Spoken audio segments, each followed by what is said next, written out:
Hello, everyone, and welcome into the Sports Stove Draft Show, presented by Righteous Felon Jerky. Join the flavor revolution, righteousfelon.com. The promo code is STOVE15, STOVE15, to get 15% off your purchase.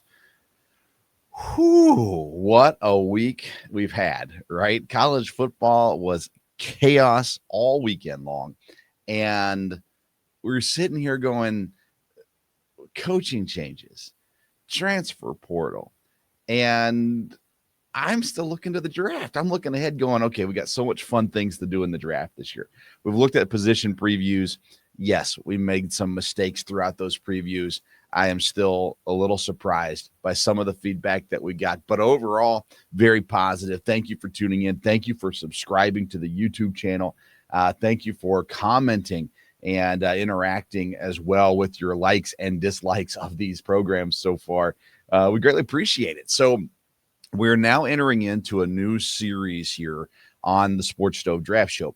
And what we're doing is we're looking at by position teams that could be drafting that position early in the 2026 NFL Draft. So we're talking first and second round mainly with these teams and kind of what's available and all those kinds of things as well. So today we're looking at quarterbacks and we're saying, okay, what teams need a quarterback in the draft, or probably better yet, what teams are most likely to pick a quarterback in the draft. We're going to run through some teams that probably won't, but we're going to bring them up anyhow and kind of talk about them as well. We're going to look at some trade options. We're going to look at some free agency options and some draft options, and we're going to try to do it very quickly. All right. So let's just get into this.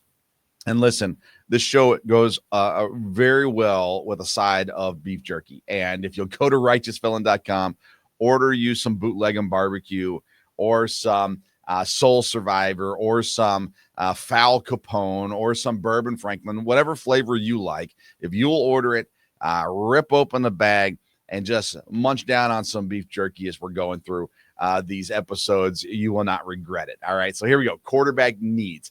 Let's go bottom up. Teams that are going to need a quarterback. Well, and I don't even know if it's that exactly. This order will not be perfect. So let's start with the Los Angeles Rams.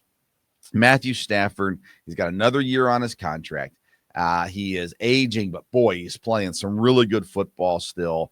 If they win the Super Bowl, would he retire? Maybe. If they get close, would he come back for another chance at it?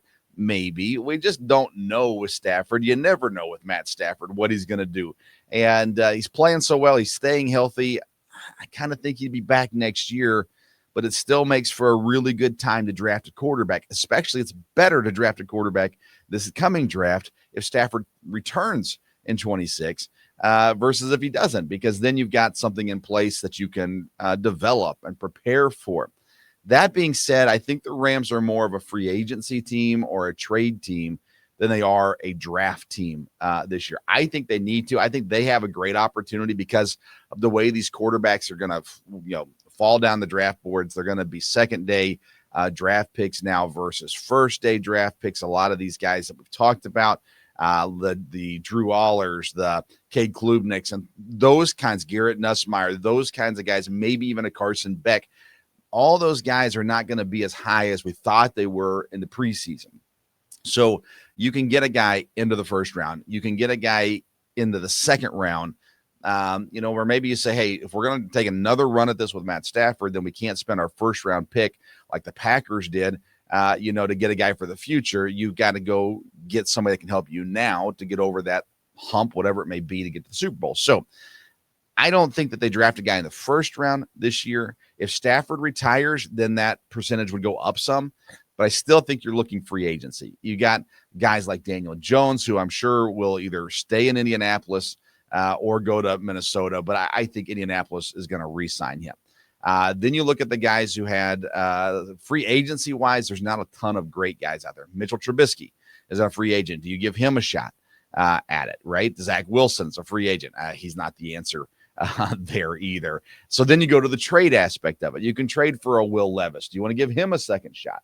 Mac Jones, Drew Lock still out there. Anthony Richardson there as well. I don't think you could get a Trevor Lawrence out of Jacksonville, but maybe you could. Spencer Rattler, those kinds of guys are available.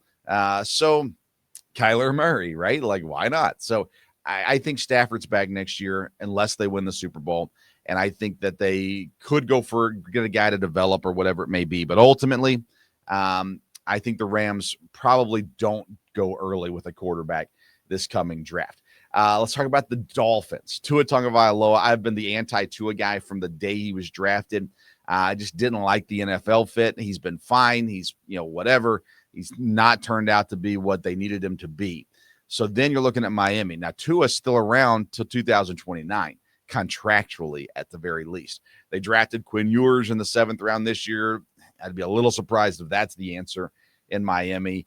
If they're going to keep the coach, maybe they keep Tua too. I think they need a change in Miami, and I think the draft is the place to make that change. Now, they're starting to win some games, so their draft pick is going lower and lower versus higher and higher, and when you deal with all of that, you're questionable on who you can get at that point. Is Ty Simpson going to come out? Is he still available then?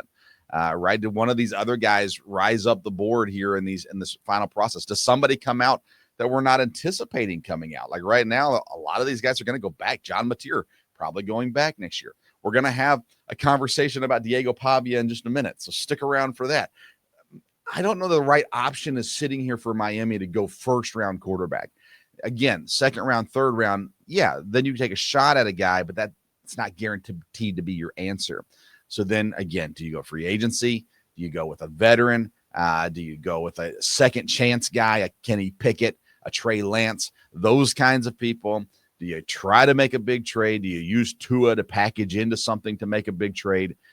We'll see. I think that they're winning games now, and that kind of pushes them out of first round quarterback contention at this point, because honestly, with all the rumors of who's going back, Fernando Mendoza might be the only first round quarterback this year.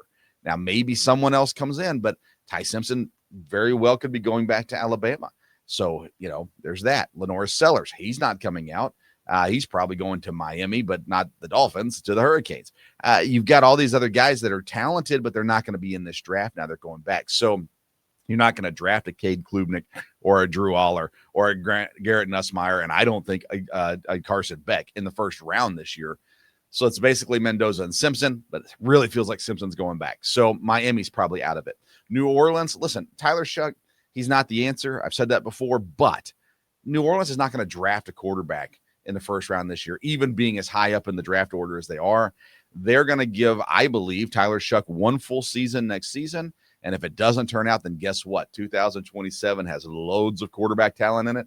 They'll draft one then. Maybe they get lucky and get Archie's grandson there in New Orleans too. So I don't like Shuck as the long-term answer in New Orleans. That being said, I don't think they go quarterback in the first round. They might go, late rounds, 5th, 6th, 7th round, something like that, but nothing serious to contend with Tyler Shuck. Let's go to Atlanta next. Michael Penix. He's under contract till 2028. Has he shown you enough that you're willing to pass on somebody in this draft? Again, it's a little kind of a weak draft. Now as we're getting closer to it, I just don't think Penix is it in Atlanta. Now, maybe it's a coaching situation. He's had a couple of them, but maybe they change coaches this year and everything works out great for Michael Penix. I'm all for Michael Penix. He's got some talent around him. The answer is it just hasn't looked pretty, but it hasn't looked pretty with Kirk Cousins either. So do they go free agent route? Do they go drafting someone in the second round? These guys that are all around it. Carson Beck played at Georgia, didn't have a great career there. Cade Klubnik played at Clemson, not too far away. So there's some ties, but at the end of the day, I don't think Atlanta goes quarterback this year. Arizona, listen, Kyler Murray, again, under contract till 2029. Brissett has been fine. He's a free agent in 2027, so that he could be a bridge quarterback for Arizona. I think Arizona is highly likely to draft a quarterback in this draft. That being said, they could try to go one of the Trey Lance route, Malik Willis route, those kinds of things. These guys that are backups this year, but have looked good when they've had the chance to play and are going to be free agents this season. That way you don't have to lose anything as far as trade stuff goes. So I'm interested to see how that goes. Anthony Richardson is a big name to watch, I think, here at Arizona also. I don't know that Arizona drafts a quarterback this year. They may wait till 2027 also. Pittsburgh, they're going to need a quarterback. Will Howard's there, but, It's Will Howard, and maybe he gets a shot at it. He's there, so yeah, why not give him a shot? But Aaron Rodgers is past his prime, and further than that, way down the road there. So count Pittsburgh in. But again, I think that they go free agency if they don't make any changes on the coaching staff. As far as head coach goes, I could see a Will Levis showing up as a Steelers option for next season. You could see that. It would have to be a trade, but it would be affordable to trade for him. Maybe Anthony Richardson. I don't think that's a fit there. Surprisingly enough, Deshaun Watson could get a shot in Pittsburgh too. Those are all some trade options. The money would have to work out, of course, for that. Otherwise, yeah, the veterans that are available right now, you're looking at Trey Lance, Malik Willis, Mitchell Trubisky, who's already been there once. Kenny Pickett, obviously not coming back there. Yeah, options are slim for Pittsburgh. I think they draft a quarterback. Cleveland Browns, my goodness. Again, I mean, they need to draft a quarterback. If they're in the right spot to pick one, why not? If Simpson or Mendoza is there, 100%, go get them. They were rumored to love Drew Aller last year, so maybe they wait second round and go Drew Aller this year. I don't know. They've got to get a quarterback in, and I can't imagine it's one of the guys on their roster. Maybe Shador turns everything around. I just don't see it. Cleveland has to draft a quarterback this year. The Raiders, another team that I think has to draft a quarterback, and they're going to be in position to do so, but they're going to pray that Ty Simpson comes out. Listen, these guys, Raiders, Browns, Jets, one of them will have the number one overall pick, but they need at least two of these guys, really good players, to be there for them here, and I'm not sure that we're going to get it or not. Raiders, if Simpson or Mendoza's there, Raiders grab them, no doubt about it. If not, they probably have to wait till the second round, but again, Pete Carroll, if he survives more than 1 year there, maybe he goes out and gets an Anthony Richardson. Maybe he tries to reunite with Russell Wilson. That's not a good idea, but maybe he does it. Maybe they go out and get Kyler Murray. Maybe they trade for Tua Tagovailoa. Like, there are some options out there, but I think the Raiders need a draft guy. The Jets are the ultimate draft a quarterback. Fernando Mendoza, I love the fit there, 6'5", 225. I love the playing style. I love the talent. I love the fit with what the Jets offense does. I want to see Mendoza as a Jet, and I'm not a Jet fan. So that's where I'm going for with that. So those are the teams that I kind of look at and say, okay, quarterback is a need. Is it a fit for the draft is still the big question mark, right? So Jets, Raiders, Browns have to draft a quarterback. Pittsburgh is a question mark. I think they might go free agency. Arizona, I think they might stick it out with Brissett for another season and wait for the 27 draft class to come through. Atlanta, New Orleans, and Los Angeles, I think, pass on quarterback this year, and Miami's the massive question mark. What do? Do they stick with Tua, or do they go a different direction? Now, I say all that. Draft prospects, Fernando Mendoza. Ty Simpson, I think, is going back. Sellers is going back. Levitt, probably going back. He's been banged up. We'll see. I want Levitt to come out. I don't think he will. John Mateer, an interesting name. If he comes out, sounds like he's going back to college. Klubnik, Beck, Nussmeier, and Aller are all four guys who have something to give. Do they have enough to give is the question mark. And where do they end up going? Do they go second round? Do they go third round? Like, you're going to see some interesting. Nussmeier's probably going to fall hard. Saints could pick him up in the third or fourth round, reunite him with his dad, and all's good with the world, and he's a backup, whatever. I'm interested to see how Beck, where he ends up slotting in, and here in a few weeks, we'll go back through all these position groups and re-rank guys and get them where we think they're going to go. But Beck, Klubnik, and Aller are the big question marks for me. I want to see where teams have them lining up at, right, for that. All right, last thing I want to do in this episode is this, Diego Pavia. We haven't talked about him at all in this process. And the reality is I didn't know, is he a gimmick? Is it a cute story? All that kind of stuff. Listen, Diego Pavia, 6 foot tall, 207. We know that there are a limited number of guys at that size that have been successful in the NFL. That being said, Diego Pavia is the question is this: is he Baker Mayfield or is he Johnny Manziel? And so he's got this tenaciousness, this athleticism, this excitement, this energy that's all there, and it's all so much fun to watch. But can it translate to the NFL? Does he have the maturity to translate to the NFL? Does he have the everything that he needs. Now, listen, if wherever Pavia goes, it has to be the right fit. It has to be the right fit. And that's true with pretty much every quarterback. There's the occasional guy, the Patrick Mahomes, who can play in any system. But Pavia needs the perfect situation, a perfect setting for him where he can go and just be used the way that he needs to be used to be successful. Here's the thing about Diego Pavia. First of all, best season by far that he's had. I say that 2023 at New Mexico State, he had very similar numbers in a lot of ways. He's already surpassed those numbers, but that's the closest comparison we have to this season for him. 3,200 yards, 27 touchdowns, 8 interceptions, a Heisman candidate at the very least. His passer rating is at 171.5, which is way higher than it's ever been at the end of a season. His 2023 is at 147.1, was his previous best. He's never been over 3,000 yards until this season. He was close in 2023. He has been 20 or more touchdowns the last 3 years. He's been under 10 interceptions every year of his career. So the kid is talented. I say the kid, he's a young man. He is talented. He is gifted. He is full of energy. He sells tickets, all these kinds of things. Where does he fit in the NFL is the question mark. And at 6 foot, it's, man, I don't know. I don't know the answer to that question. Like, could the Rams get him and develop him for a year behind Stafford? Maybe. He's obviously not the same style as Stafford, but there's a coach there that can do things with quarterbacks.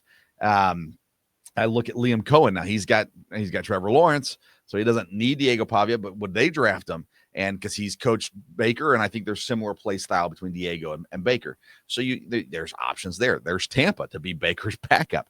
That's an option. You got a place like Houston that, do they need a quarterback? Yes, they do, but they have CJ Stroud, and they just need to fix that. They need to get a coach in place, an offensive coordinator that can fix CJ Stroud. But if you have Pavia as a backup, is that all bad? He's not Davis Mills, that's for sure. He's there. There are options. Minnesota, why not? Just throw it at the wall and see what sticks. Cleveland, throw it at the wall and see what sticks. Like, there are teams out there that could draft him. I want to see him go in a place with a Shanahan or McVay style offense, and I think that would be a good fit for him. Honestly, Arizona, like, there are options, but how high do you take Diego Pavia? We're going to dive into that in future episodes. We're going to figure it out, but I want to get your thoughts on Diego Pavia. What do you think about him as an NFL quarterback? We know he's fun in college, but as an NFL quarterback, how do you see him fitting in? What's the perfect fit for him? Is Pittsburgh a great fit for Diego Pavia? I want your thoughts on it too. We're going to dive more into it as we get through these positions, going through the teams and the needs and all that kind of stuff. We'll come back around to position groups and talk through these players after we get who's in the draft and who's staying officially. We'll run through all these position groups again, and I promise you we'll talk about Diego Pavia again. Is your team needing a quarterback? Let me know. Who do you think they should get? Do you agree with me? Jets, Raiders, Cleveland have to draft a quarterback.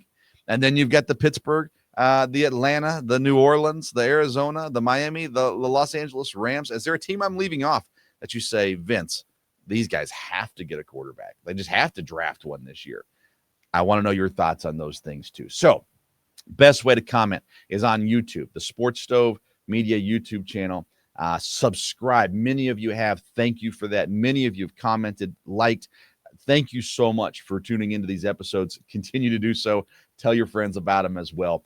We'd love for you to do that. So subscribe to the YouTube channel. Follow us on the podcast. The audio version is on the Sports Stove Football Podcast. You also get the Thursday show that me and my dad do, where we pick NFL games, college football games, and we talk about the latest football news, all on those shows. It's on the Sports Stove Football Podcast there as well. Follow us on social media at Sports Stove on Twitter and Instagram. And don't forget about our sponsors, Righteous Felon Jerky, perfect stocking stuffers. Go to righteousfelon.com, use the promo code STOVE15. It'll get you 15% off your purchase. And actually, as we get closer to Christmas, that same code, I think it transitions to a 20% discount through the Christmas season. So type it in, you get a discount. That's what matters the most. Hey, thanks for tuning into this edition of the Sports Stove Draft Show. We'll be back soon to talk about running backs and the fits. There are people who say no teams need a drafted running back this year, and that's crazy. So we'll talk about that in the next episode. Thanks for tuning in. We'll see you next time.